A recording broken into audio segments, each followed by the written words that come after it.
मैं मेले की तरफ जा रहा वा तो साढ़े घर तो थोड़े नज़दीक ही मेला हैगा वा तो मेले तो बहुत ज़्यादा रश है तो लोग जो ना बहुत दूरों दूरों मेला देखने वास्ते आए हुए हैं। आप थोड़ा बस पहले ये मेला लगे हुआ तो लोग जो ना बहुत ज़्यादा इंजॉय कर रहे हैं, बच्चे भी। तो पहले हुण मैं मेले दे विच आया तो मैं क्या चलो थोड़ा जिहा ना तुहानूं पहले मेले का माहौल दिखाया तो हुण मैं दरबार ते जावांगा, मज़ार ते जिहड़े बजुर्गों का मज़ार है। हुण जिन्हें जिहड़े बजुर्गों का मज़ार है उहदे दरबार ते मैं पहुँच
दरबार के उत्ते ना कोई लंगर वंडन वास्ते आया तो देखो लोगों का लंगर लैन का रश कितना ज़्यादा है।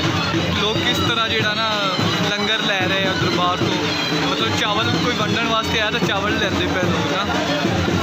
मेला देखने आते ना लोग तो फिर बैठ के तो लंगर खा रहे हैं। वो दरबार के अंदर भी ना मज़ार के अंदर भी दुकाना वगैरह लगी हुई हैं। शाम का टाइम हो गया है तो दरबार शरीफ के उत्ते ना लाइटां लगी हुई हैं। एक मलंग ना चावल खा रहा सी तो मैं क्या चलो ओदी थोड़ी जी वीडियो बना लवां।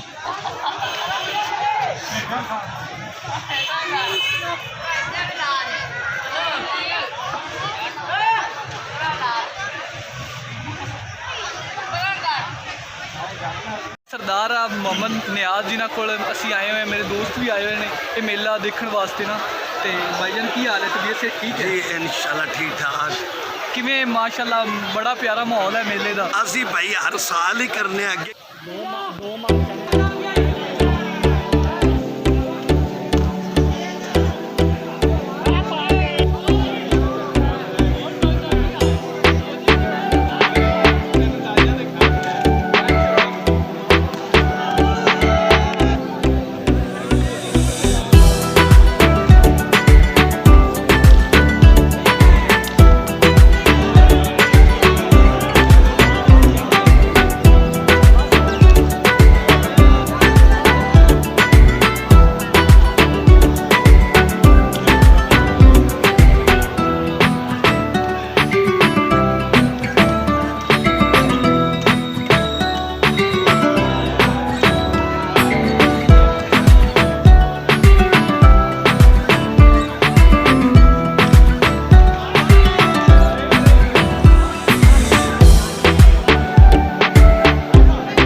मेले तो फारे हो गए। मेरे को दोस्त आए हुए ये भी भाई हुई। की हाल है भाई, ठीक हो? ठीक ठाक हो।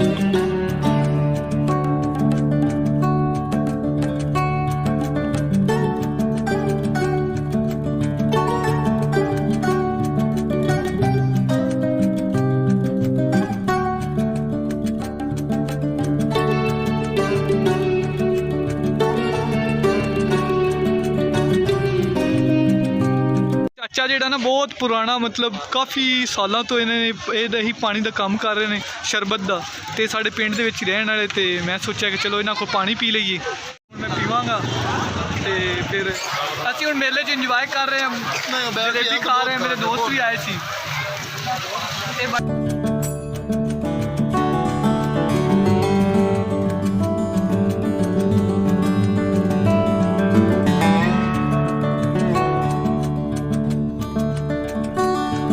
ਭਾਈ ਜਾਨ ਮਜ਼ਾ ਆ ਰਿਹਾ ਨਾ ਮੇਲੇ ਤੇ, ਬੜਾ ਇੰਜੋਏ ਕਰ ਰਹੇ ਅਸੀਂ ਮੇਲੇ ਤੇ।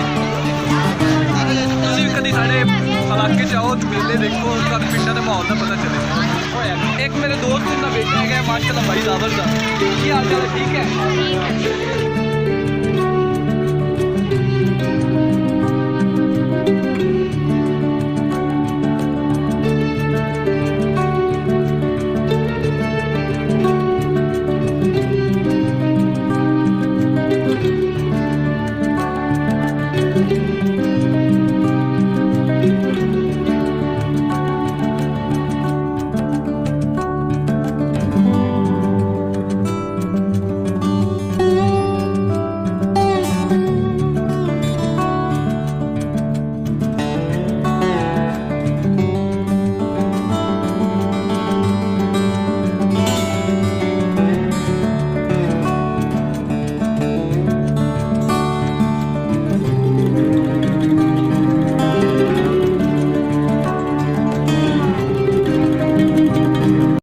ਸਾਡੇ گاؤں ਦੇ ਵਿੱਚ ਮੇਲਾ ਸੀ ਤੇ ਮੇਰੇ ਦੋਸਤ ਵੀ ਆਏ ਸੀ।